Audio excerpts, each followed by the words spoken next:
আসসালামু আলাইকুম রহমতুল্লাহি ওবারাকাতুহু। আলহামদুলিল্লাহি ওয়াহদা ওয়াসসালাতু ওয়াসসালামু আলা মান লা নাবিয়্যা বা'দা আম্মা বা'দ। আউযু বিল্লাহি মিনাশ শাইতানির রাজিম। বিসমিল্লাহির রহমানির রহিম। ইয়া আইয়ুহাল্লাযীনা আমানুত্তাকুল্লাহা হাক্কা তুকাতিহি ওয়া লা তামুতুন্না ইল্লা ওয়া আনতুম মুসলিমুন। রব্বিশ রাহলি সাদরি ওয়া ইয়াসসির লি আমরি ওয়াহলুল উকদাতাম মিন লিসানি ইয়াফকাহু কওলি। সমস্ত প্রশংসা সেই মহান আল্লাহ সুবহানাহু ওয়া তাআলার জন্য, যিনি আমাকে অত্যন্ত মেহেরবানি করে দয়া করে কোরআন এবং সুন্নাহর কিছু গুরুত্বপূর্ণ আলোচনা করার জন্য আশার এবং বসার তৌফিক এনায়েত করেছেন। সেই জন্য সেই মহান আল্লাহ সুবহানাহু ওয়া তাআলার দরবারে শুকরিয়া আদায় করি আলহামদুলিল্লাহ। অসংখ্য গণিত সালাত এবং সালাম বর্ষিত হোক আমাদের প্রিয় নবী, বিশ্ব নবী, মানবতার মুক্তির দূত মুহাম্মদুর রাসূলুল্লাহ সাল্লাল্লাহু আলাইহি সাল্লামের প্রতি। আল্লাহুম্মা সাল্লি আলাইহি আল্লাহুম্মা বারিক আলাইহি। আজকে আমরা কোরআনুল কারীম সূরা আল বাইনাত, কোরআনের ৯৮ নম্বর সূরার ৬ নম্বর আয়াত থেকে আলোচনা করব, যেখানে আল্লাহ সুবহানাহু ওয়া তাআলা সৃষ্টির ভিতরে সবচেয়ে নিকৃষ্ট কারা, সবচেয়ে অদম কারা, তাদের ব্যাপারে আল্লাহ সুবহানাহু ওয়া তাআলা এই সূরায় আলোচনা করেছেন। আল্লাহ সুবহানাহু ওয়া তাআলা এই সূরা বাইনাতের ৬ নম্বর আয়াতে বললেন, ইন্নাল্লাযীনা কাফারু, নিশ্চয় যারা কুফরি করেছে, মিন আহলিল কিতাব, আহলি কিতাবদের মধ্য থেকে যারা কুফরি করেছে, ওয়াল মুশরিকিনা, এবং যারা শিরিক করেছে, ফি নারি জাহান্নামা, তারা থাকবে জাহান্নামের ভিতরে, খালিদিনা ফিহা উলাইকা হুম শাররুল বারিয়াহ। আল্লাহ সুবহানাহু ওয়া তাআলা বললেন, নিশ্চয় যারা আহলি কিতাবদের মধ্য থেকে যারা কুফরি করেছে এবং যারা শিরিক করেছে, মুশরিক হয়েছে, আল্লাহ সুবহানাহু ওয়া তাআলা তাদের ব্যাপারে বললেন যে ফি নারি জাহান্নামা, তারা থাকবে জাহান্নামের ভিতরে, খালিদিনা ফিহা, সারা জীবন। নাউযুবিল্লাহি মিন যালিক। তারপরে আল্লাহ সুবহানাহু ওয়া তাআলা বললেন, উলাইকা হুম শাররুল বারিয়াহ, আর এরাই হচ্ছে সৃষ্টি জগতের ভিতরে সবচেয়ে নিকৃষ্ট। নাউযুবিল্লাহি মিন যালিক। তো আল্লাহ সুবহানাহু ওয়া তাআলা আহলি কিতাবদেরকে, যারা কিতাবদারী, যাদেরকে ইতিপূর্বে কিতাব দেওয়া হয়েছে, আহলি কিতাব বলতে এখানে আল্লাহ সুবহানাহু ওয়া তাআলা ইহুদি এবং খ্রিস্টানদেরকে বুঝিয়েছেন।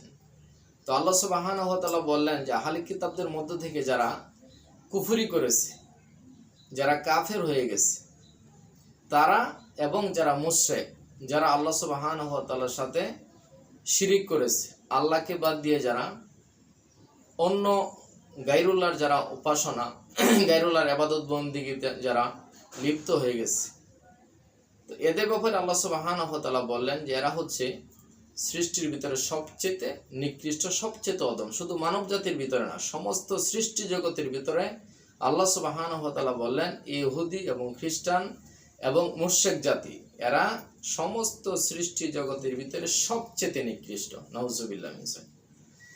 তাহলে এই ইহুদি এবং খ্রিস্টানদের ব্যাপারে আল্লাহ সুবহানাহু ওয়া তাআলা বললেন যে এরা হচ্ছে সৃষ্টির ভিতরে সবচেয়ে নিকৃষ্ট। আজকে গোটা পৃথিবীতে বিশেষ করে আমরা দেখতে পাচ্ছি, যারা আমাদের মুসলিম ভাইদেরকে, বোনদেরকে, ফিলিস্তিন সহ গোটা পৃথিবীর বিভিন্ন অঞ্চলে যারা মুসলিমদের উপরে, ইসলামদের উপরে সবচেয়ে বেশি আক্রমণ করে, সবচেয়ে বেশি যারা ক্ষতিগ্রস্ত করেছে এবং সবচেয়ে ফিতনা ফাসাদ যারা পৃথিবীতে ছড়াচ্ছে, তারা হচ্ছে এই আহলি কিতাবদের মধ্য থেকে যারা কাফের, যারা কুফরি করেছে। আল্লাহ সুবহানাহু ওয়া তাআলা এবং এখানে ইহুদি, খ্রিস্টান এবং মুশরিক, যারা আল্লাহ সুবহানাহু ওয়া তাআলাকে বাদ দিয়ে যারা গায়রুল্লাহর পূজা করে, অর্থাৎ কেউ মূর্তি পূজা করে, কেউ ব্যক্তি পূজা করে, কেউ দলের পূজা করে, কেউ চন্দ্রের পূজা করে, কেউ গাছের পূজা করে, কেউ মাছের পূজা করে, কেউ বিভিন্ন জিনিসের পূজায় যারা লিপ্ত হয়ে গেছে, তাদেরকে মুশরিক বলা হয়। তো আল্লাহ সুবহানাহু ওয়া তাআলা বললেন ইহুদি, খ্রিস্টান এবং যারা মুশরিক জাতি, এরা হচ্ছে সৃষ্টি জগতের ভিতরে সবচেয়ে নিকৃষ্ট।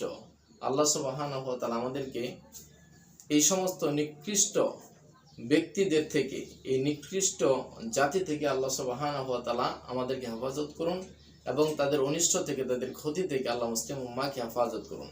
দাঁতের ব্যাপারে আল্লাহ সুবহানাহু ওয়া তাআলা সূরা মায়েদার 82 নম্বর আয়াতে বললেন যে মানব জাতি, বিশেষ করে মুমিনদের, আল্লাহ সুবহানাহু ওয়া তাআলা বললেন যে তুমি অবশ্যই মুমিনদের জন্য মানুষের মধ্যে শত্রুতায় অধিক কঠোর এবং কঠিন পাবে যারা, তারা এক নম্বর আল্লাহ সুবহানাহু ওয়া তাআলা বলেন যারা হচ্ছে ইহুদি।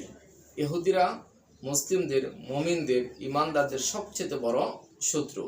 এবং দ্বিতীয় নম্বরে আল্লাহ সুবহানাহু ওয়া তাআলা বললেন যারা মুশরিক, যারা আল্লাহ সুবহানাহু ওয়া তাআলাকে বাদ দিয়ে গায়রুল্লাহর পূজা করে, তারা হচ্ছে মুমিনদের, মুসলিমদের সবচেয়ে বড় শত্রু। তাহলে এক নম্বর এখানে আল্লাহ সুবহানাহু ওয়া তাআলা বললেন যে মানব জাতির ভিতরে সবচেয়ে কঠোর এবং কঠিন শত্রু হচ্ছে ইহুদিরা। দ্বিতীয় নম্বরে আল্লাহ সুবহানাহু ওয়া তাআলা বললেন মুশরিকরা। আজকে আমরা দেখতেছি যে ফিলিস্তিন সহ গোটা পৃথিবীর বিভিন্ন অঞ্চলে আল্লাহ সুবহানাহু ওয়া তাআলার এই কথা বাস্তব প্রমাণ যে বিশেষ করে মুসলিমদের উপর, মুমিনদের উপরে সবচেয়ে কঠিন যে এই শাস্তি এবং মুমিনদের ব্যাপারে সবচেয়ে বেশি কঠোরতা যারা অবলম্বন করে তারা হচ্ছে ইহুদি, এবং দ্বিতীয় নম্বর হচ্ছে মুশরিকরা, যারা আমাদের পাশাপাশি, আমাদের রাষ্ট্রের পাশাপাশি যারা বসবাস করে। ফিলিস্তিনি ভাই বোনদেরকে ইহুদি এবং খ্রিস্টানরা মারে, আর এখান থেকে তার আনন্দ হয়, আনন্দ উল্লাস করে এবং খুশি হয়। মুমিনদেরকে মারার জন্য, ইমানদারদেরকে মারার জন্য তারা তাদের দেশ থেকে সৈন্য প্রেরণ করে তারা আনন্দিত হয়। নাউজুবিল্লাহি মিন যালিক। এখান থেকে সুস্পষ্ট আল্লাহ সুবহানাহু ওয়া তাআলার বাণী, আল্লাহর কথাগুলো এতটাই সুস্পষ্ট প্রমাণিত হলো যে মুমিনদের সবচেয়ে বড় শত্রু হচ্ছে ইহুদি, খ্রিস্টান এবং মুশরিক জাতি। আল্লাহ সুবহানাহু ওয়া তাআলা এদের অনিষ্ট থেকে, এদের ক্ষতি থেকে, এদের এই চক্রান্ত থেকে আল্লাহ সুবহানাহু ওয়া তাআলা মুসলিম জাতিকে আল্লাহ হেফাজত করুন, ইসলামকে আল্লাহ হেফাজত করুন, এবং আল্লাহ সুবহানাহু ওয়া তাআলা মুসলিমদেরকে সত্যিকার মুমিন মুসলিম হওয়ার তৌফিক দান করুন। সূরা মায়েদার 51 নম্বর আয়াতে আল্লাহ সুবহানাহু ওয়া তাআলা এদের ব্যাপারে বললেন যে আল্লাহ সুবহানাহু ওয়া তাআলা এখানে বললেন যে হে ঈমানদারগণ, ইয়া আইয়ুহাল্লাযীনা আমানু, হে ঈমানদারগণ, হে মুমিনগণ, হে বিশ্বাসীগণ, লা তাত্তাখিযুল ইয়াহুদা ওয়ান নাসারা আউলিয়া, হে ঈমানদারগণ, তোমরা ইহুদি এবং খ্রিস্টানদেরকে বন্ধুরূপে গ্রহণ করিও না। দুঃখজনক বিষয় হচ্ছে যে আমাদের মুসলিমদের ভিতরে যারা বিশেষ করে লিডার পারসন, পৃথিবীর বিভিন্ন রাষ্ট্রের যারা লিডার পারসন আছে, এদের বেশিরভাগ দেখা যাচ্ছে ইহুদি এবং খ্রিস্টানদের সাথে তাদের সুসম্পর্ক। অথচ আল্লাহ সুবহানাহু ওয়া তাআলা এখানে নিষেধ করলেন, বারণ করলেন, হে ঈমানদারগণ, হে মুমিনগণ, হে বিশ্বাসীগণ, খবরদার তোমরা ইহুদি এবং খ্রিস্টানদের সাথে বন্ধুত্ব করো না, তাদেরকে আউলিয়া বানায়ো না, তাদেরকে গার্জিয়ান বানায়ো না, তাদেরকে মুরব্বী বানায়ো না, তাদেরকে অভিভাবক বানায়ো না। কেন? আল্লাহ সুবহানাহু ওয়া তাআলা বলেন বা'দুহুম আউলিয়া ও বাদ, তারা একে অপরের বন্ধু। তাহলে আল্লাহ সুবহানাহু ওয়া তাআলা এই আয়াতে বলেন হে ঈমানদারগণ, ইহুদি এবং নাসারাদেরকে, খ্রিস্টানদেরকে বন্ধুরূপে গ্রহণ করিও না, তারা একে অপরের বন্ধু। তোমাদের মধ্যে যারাই তাদের সাথে বন্ধুত্ব করবে, ওমা ইয়াতাওয়াল্লাহু মিনকুম, তোমাদের মধ্যে যারাই তাদের সাথে বন্ধুত্ব করবে, ফাইন্নাহু মিনহুম, তারা তাদের অন্তর্ভুক্ত হবে, তারা তাদের দলভুক্ত হয়ে যাবে। নাউজুবিল্লাহি মিন যালিক। তাহলে আল্লাহ সুবহানাহু ওয়া তাআলা এখানে বললেন যে ইহুদি এবং খ্রিস্টানদেরকে বন্ধুরূপে গ্রহণ করিও না, তারা একে অপরের বন্ধু। তোমাদের মধ্যে যারাই তাদের সাথে বন্ধুত্ব করবে, নিশ্চিত সে ব্যক্তি তাদের দলভুক্ত হয়ে যাবে। নাউজুবিল্লাহি মিন যালিক। আল্লাহ সুবহানাহু ওয়া তাআলা কঠিনভাবে আমাদেরকে সতর্ক করলেন। আয়াতের লাস্টে আল্লাহ সুবহানাহু ওয়া তাআলা বলেন ইন্নাল্লাহা লা ইয়াহদিল কওমাজ যালিমিন, আর নিশ্চয়ই আল্লাহ সুবহানাহু ওয়া তাআলা যারা জালেম, এই জালেম কওমদেরকে আল্লাহ সুবহানাহু ওয়া তাআলা হেদায়েত করেন না, হেদায়েত দেন না। আল্লাহ সুবহানাহু ওয়া তাআলা আমাদেরকে এই ইহুদি এবং খ্রিস্টান এবং মুশরিক জাতির অনিষ্ট থেকে, ক্ষতি থেকে আল্লাহ সুবহানাহু ওয়া তাআলা আমাদেরকে হেফাজত করুন, মুসলিম উম্মাহকে হেফাজত করুন, ইসলামকে আল্লাহ হেফাজত করুন। আল্লাহ রাব্বুল আলামিন আমাদেরকে সত্যিকার মুমিন মুসলিম হওয়ার তৌফিক দান করুন। আল্লাহ সুবহানাহু ওয়া তাআলা আমাদেরকে পরিপূর্ণভাবে দ্বীনে প্রবেশ করার তৌফিক দান করুন। আল্লাহ সুবহানাহু ওয়া তাআলা আমাদেরকে কোরআন এবং সুন্নাহর সঠিক জ্ঞান অর্জন করার তৌফিক দান করুন, এবং সে অনুযায়ী ব্যক্তি জীবন, পারিবারিক জীবন, সামাজিক জীবন, রাষ্ট্রীয় জীবনের সকল ক্ষেত্রে যেন আমরা কোরআন এবং সুন্নাহকে বাস্তবায়ন করতে পারি। আল্লাহ আমাদের সে তৌফিক দান করুন, আমিন। আল্লাহ সুবহানাহু ওয়া তাআলা আমাদেরকে শিরক থেকে, কুফরি থেকে, নিফাক থেকে, মুনাফিকি থেকে, হারাম থেকে, নাজায়েজ থেকে আল্লাহ আমাদেরকে বেঁচে থাকার তৌফিক দান করুন। আমিন।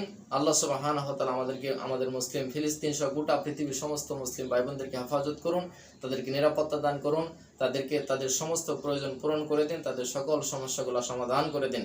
আল্লাহ সুবহানাহু ওয়া তাআলা আমাদেরকে যতদিন আমরা পৃথিবীতে বেঁচে থাকবো পরিপূর্ণ মুসলিম হয়ে বেঁচে থাকার তৌফিক দান করুন, পরিপূর্ণ মুসলিম হয়ে আল্লাহ সুবহানাহু ওয়া তাআলার কাছে যাওয়ার তৌফিক দান করুন। আমিন। সাল্লাল্লাহু তাআলা নবিয়ানা মুহাম্মদ ওয়া আলা আলিহি ওয়া সাহবিহি আজমাইন।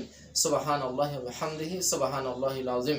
সুবহানাকা আল্লাহুম্মা ওয়া বিহামদিকা আশহাদু আল লা ইলাহা ইল্লা আনতা আস্তাগফিরুকা ওয়া আতুবু ইলাইক ওয়া মা আলাইনা ইল্লাল বালাগ। আসসালামু আলাইকুম ওয়া রাহমাতুল্লাহি ওয়া বারাকাতুহু।